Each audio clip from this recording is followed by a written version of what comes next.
Today's video is a very special video. We all thought that we have so much potential to do something in life, but we were not able to do it. But that's all 2024, and that's about history.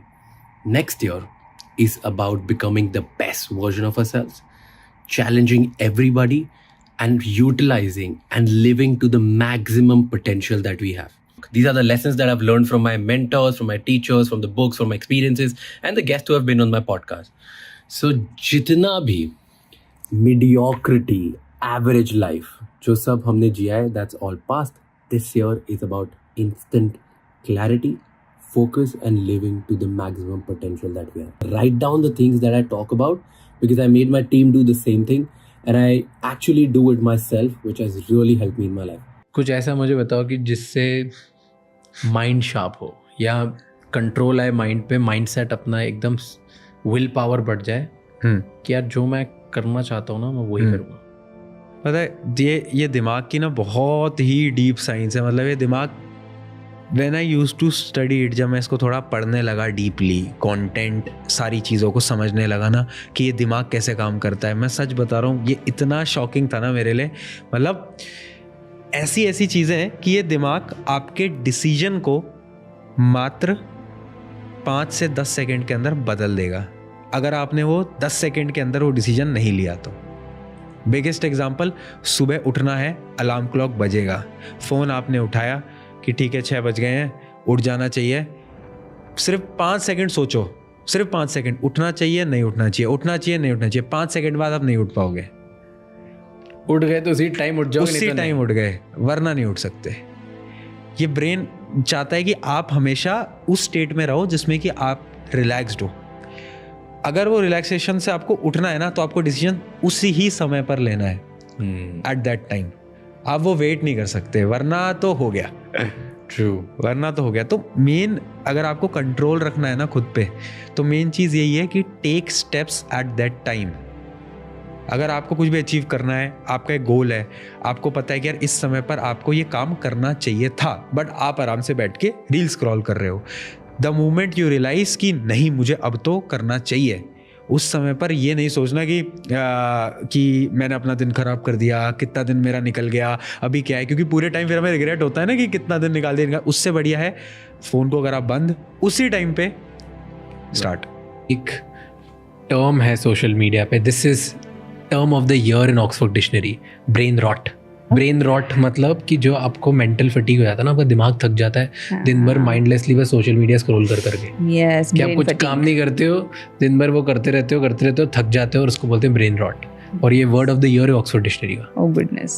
No, but that's very true that the more information you have, the less you will remember. True. And ये entrepreneurship का एक rule होता है, the more information you have, the slower you get. Because अगर आपको कुछ भी एक बड़ा काम करना है, ठीक है, आपको नया कुछ काम करना है, बिजनेस ओनर बनना है, एंटरप्रेन्योर बनना है, या आपको स्टोरी टेलर बनना है, कंटेंट क्रिएटर बनना है, राइट. आपके पास इतनी इन्फॉर्मेशन की 1 2 3 4 करूँगा तो मैं बन जाऊँगा. लेकिन अगर आपके पास ये इन्फॉर्मेशन भी आ गई, 1 पे अगर ये नहीं किया तो गलत हो जाएगा, ये नहीं किया तो गलत हो जाएगा, ये नहीं तो आप कुछ कभी कर ही नहीं पाओगे. 90% of the entrepreneurs who have asked this question ना, here on this podcast, and people can go check it again and again, कि जब मैं उनसे पूछता हूँ कि आज जितनी इन्फॉर्मेशन है अगर उतनी आपके स्टार्टिंग में होती तो कैसे करते आप, चेंज होता कुछ? बोलते हम करते ही नहीं. पता होता कि ये प्राइस है इसको पे करने की, इतनी डाउनसाइड्स होंगी, इतनी इन्फॉर्मेशन है, प्लस क्या होता है, माइनस क्या होता है, एसेट्रा एसेट्रा एसेट्रा. अगर ये सब पता होता देन हम शायद कभी स्टार्ट ही नहीं करते. हमें कुछ पता ही नहीं था इसलिए तो स्टार्ट कर लिया. डिस्ट्रैक्शन को कैसे ख़त्म करते हैं? How do you not be distracted and एकदम फोकस कैसे रहूँ? बिकॉज ये question Y I am asking you, आप बच्चों को पढ़ाते हो, बिल्कुल, और सबसे बड़ा क्वेश्चन ही बच्चों का ही होता होगा, सर डिस्ट्रैक्शन को कैसे मैनेज करें, स्टडी पे फोकस कैसे करें. बिल्कुल. एंड ये जो बताओगे आई थिंक ये बहुत सारे बड़े लोगों के लिए भी इंपॉर्टेंट हो गया, क्योंकि सब लोगों को फोकस की प्रॉब्लम है. How do you increase your focus, how can you just not get distracted? तो अभी डिस्ट्रैक्शन की जो प्रॉब्लम है ना, तो बहुत कॉमन है. मतलब मैं तो ऑनेस्टली बोलूँगा कि हम नहीं होते कि डिस्ट्रैक्टेड, हम भी हो जाते हैं. कितनी बार हुआ है, कभी कभार सोशल मीडिया पे बैठ गए, रील्स अचानक से रियलाइजेशन होता है कि नहीं कुछ काम करना था. होता है. This is normal. प्रॉब्लम कहाँ से स्टार्ट होती है? मेन प्रॉब्लम स्टार्ट होती है आपके रिग्रेट से. जब आपको उन चीज़ों का पछतावा होने लगता है ना, वो बहुत बड़ी प्रॉब्लम है। क्योंकि परेशान इंसान तब होता है उसको बहुत ज़्यादा उस चीज़ की रिग्रेट हो रही है कि यार मैंने अपना एक दिन ख़राब करा और अब मेरा क्या हो पाएगा, मेरा तो ज़िंदगी में कुछ नहीं बचा, लाइफ में कुछ नहीं हो पाएगा। उससे अच्छा सिंपल लॉजिक है कि जब आप रिग्रेट कर रहे हो उसके अलावा उस समय पर काम करो। आप ये सोचो कि अभी तक का मैंने जो समय ख़राब करना था कर दिया ना, अब कितना बचा है। वो एक पहले बहुत इंपॉर्टेंट एग्जांपल चलता था ना कि आधा खाली ग्लास है, वो मत देखो, ये देखो कि ग्लास आधा भरा हुआ है। तो ये सिंपल सी चीज़ है। प्रॉब्लम डिस्ट्रैक्शन से बड़ी ये होती है कि उसमें हम रिग्रेट में आधा दिन और ख़राब करते हैं। भाई प्रॉब्लम होती है डिस्ट्रैक्शन की। तूने जो सोल्यूशन दिया वो तो बहुत आसान दे दिया। मैं इसको थोड़ा बेटर करता हूँ। स्टूडेंट था मैं भी एक टाइम पे, इसलिए मैं आज भी स्टूडेंट हूँ, बहुत पढ़ रहा हूँ, ठीक है। तो अब मान लो कल सुबह एग्जाम है 7 बजे, मैं बैठा हूँ रात को 12 बजे, अभी तो 7 घंटे 1 बजे से मैं कर लूंगा, ठीक है। फिर 1 बजे तक तो टाइम पास हो गया, डन। 1:10 हो गई। अरे 10 मिनट हो गए तो एक काम करता हूँ, 1:30 बजे से पक्का कर लूंगा, फिर 6.5 घंटे बचेंगे, फिर प्रॉपर फोकस।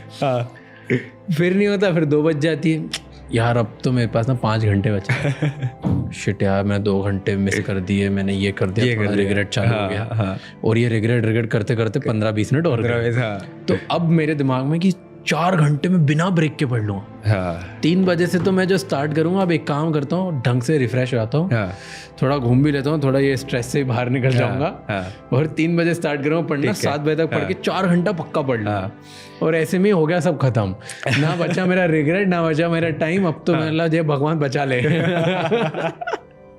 ये होती है डिस्ट्रैक्शन की वैल्यू। ये स्टूडेंट्स के साथ एग्जाम में होती है, लोगों के साथ जॉब में होती है, बिजनेस ओनर्स के साथ कुछ नई स्किल सीखने के लिए होता है कि कल सुबह ऑफिस से पहले मैं कर लूँ, और फिर होता है अब तो सोना ही पड़ता है, छोड़ दो। सब के साथ ये दिक्कत है, बिल्कुल है। टाइम छोड़ते जाते कुछ नया सीख नहीं पाते, कुछ नया कर नहीं पाते। This is very common problem ना। मैं बताता रहा हूँ, डिस्ट्रैक्शन ऐसा मेरे को नहीं लगता कोई इंसान है जिसकी लाइफ में नहीं होगा। तो इसको कैसे मैनेज करूँ? रिग्रेट तो हो, बट टाइम ही नहीं बचा रिग्रेट करने। मैं कर पा रहा हूँ पर्सनल लेवल पे डिस्ट्रैक्शन को लिमिट कैसे करेंगे, उसका सिंपल जो मैं फॉलो कर पा रहा हूँ वो होता है सिर्फ और सिर्फ डेडलाइन से। उसके अलावा मेरे को पर्सनल लेवल पे कोई स्टेप नहीं मिलता कि मैं कैसे बेटर कर सकूं। मुझे कोई काम करना है, फिर मुझे कुछ चीज़ सीखनी है, नहीं तो मैं उसके लिए एक डेडलाइन बना के चलता हूं कि आप इतना समय इस चीज़ के लिए आपको देना है, मतलब देना है। So distraction you limit by deadlines.